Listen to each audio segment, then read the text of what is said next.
Hey, it's Ben Alfrey, your virtual CTO. Welcome to the CTO Guy Buzzword series on JavaScript. We've talked about HTML, we've talked about HAML, we've talked about CSS, we've talked about Sass.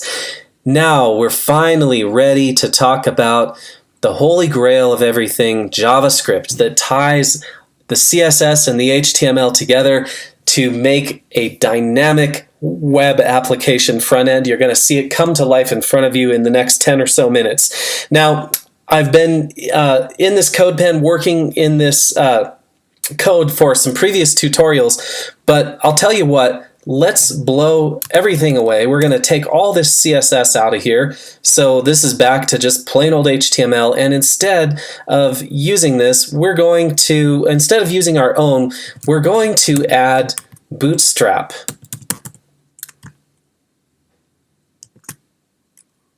And for whatever weird reason, CodePen doesn't seem to have the Bootstrap I want, so I'm just going to go grab it from here. We'll just copy this link. I'm going to paste it in here, and this is going to be the CSS that we use, just to show you what it is. I mean, look at all this mess of CSS. You might recognize this from previous walkthroughs, except this looks absolutely, daunting. If you want to see maybe just a slightly better version of it, you can look at this one, which is a non-minified, non-clobbered version of it, but still it's a lot of CSS. I mean, it's thousands of lines of CSS scrolling through. So we're not going to worry about writing all of that ourselves. Instead, we're going to use Bootstrap. Now, Bootstrap requires a particular type of HTML template to get us started. So let's go here to getting started. And we will find somewhere in here, we're going to find, maybe we go to documentation here. Quick start, yes, okay, starter template. Here we go. This is what I'm looking for. Right, yeah. So let's grab this and throw it into the HAML to HTML converter.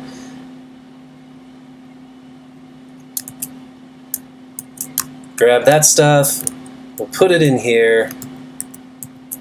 Just like that, and we're not going to worry about these scripts that it's including at all, because we're actually including our own scripts. So here we have, let's see, we've got Bootstrap 4 going here.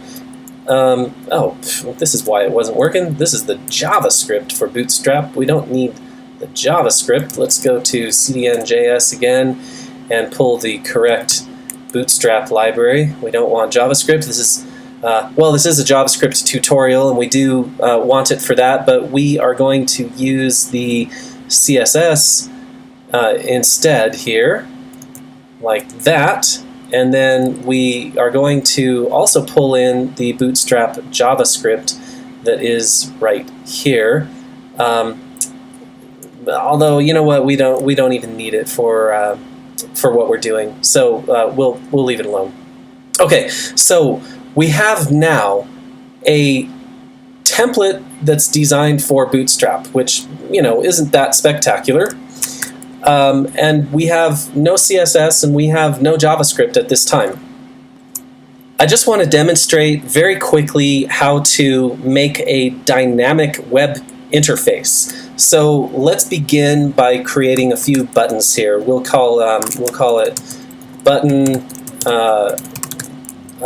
button 1, bottom button 1 will look like this, and then we'll create 2 more. Okay, and we'll make this one a warning, and we'll make this one a danger, and we'll say this shows panel A, this shows panel B, this shows panel C. And now let's make 3 panels. Panel A, panel B, and panel C. We'll put some content in there. Panel A, panel B, panel C. Okay, now we've created 3 of those panels. They don't look very great now, so let's go ahead and define that a panel has a background color of gray. It has a hold on here. Something is just a little off. It has a border, 1 pix solid. I don't know. Let's go black. Let's go border radius. 3 pixels. Let's make it a width 300 pixels. Actually, let's use a little bootstrap magic here first we'll put all of this in a not content, we'll put it inside container, which is something that's defined by bootstrap, and then we'll put each of these panels in a row, and we'll say it's 6 units wide, which is about half the width of a screen. So see how that's shrinking them up a little bit. Let's do, so we don't need that. Let's do a margin of 10 pixels. Let's do some padding inside, 10 pixels of padding. Let's change the color of the text to something nice, like maybe just white. Great, okay, we're starting to get somewhere, maybe a little more of a border radius on these panels. Great, now we're going to get into some dynamic characteristics here. First we're going to say display none, meaning by default we don't want them to display. Now, let's talk about panel A. So A changes things a little bit. For A, we want a background color of green, and let me comment out this display none just so that we can see these. B is a modifier, background color orange, and C is a modifier, background color, I don't know, let's go red. Okay, great. So we've accomplished this. Now, what I want to do is be able to click on these buttons to show the various panels. And that's where the JavaScript comes in. So first, let's hide these, display none. And we'll put some introductory text here above the buttons. We'll say, click the button to show the panel. All right, there we go. So now, how do we do it? Well, that's where a little JavaScript comes in handy. So here's we're going to do an on-click attribute, and we want to do something. Right now we'll just say alert, we clicked this. Okay, let's see what this does when we put this on-click in here. First of all, let's look at the HTML that is actually produced by this on-click. Wait a minute.